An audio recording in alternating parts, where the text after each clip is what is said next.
Kisah Abu Nawas dan si pelit yang pintar beralasan. Pada suatu hari, Abu Nawas mendengar kabar tentang seorang lelaki kaya yang konon lebih pelit daripada pintu besi yang tak punya engsel. Ia bukan hanya kikir, tapi juga pintar mencari alasan agar tidak memberi apapun. Bahkan sebutir garam pun terasa baginya seperti emas murni. Abu Nawas penasaran, bukan sekadar ingin menguji, tapi ingin tahu bagaimana akal orang yang katanya lebih kuat dari dompetnya. Maka ia mendatangi rumah lelaki itu.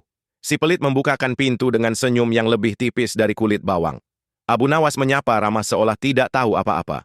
"Aku hanya bertamu sebentar," kata Abu Nawas. "Bolehkah aku mencicipi sedikit makananmu? Aku dengar masakanmu terkenal lezat." Dan begitulah pertunjukan alasan dimulai. Si pelit tersenyum kaku. "Masakan di rumahku sedang habis. Kalaupun ada mungkin rasanya tidak cocok untukmu.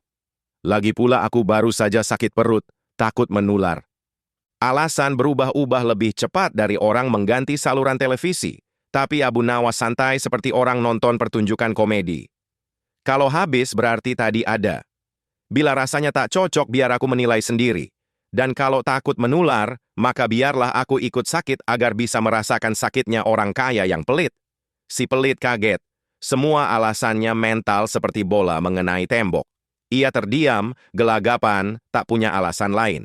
Akhirnya ia menyerah, membawa keluar makanan dengan berat hati, seolah ia sedang menyerahkan warisan terakhirnya.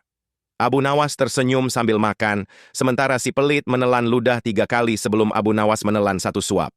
Pada akhirnya orang-orang justru tertawa, bukan pada makanannya, tapi pada betapa kuatnya alasan seseorang ketika hatinya lebih tertutup daripada pintunya. Pesan moral dari kisah ini adalah, kadang bukan harta yang membuat orang miskin, tapi hati yang terlalu ketat menggenggam.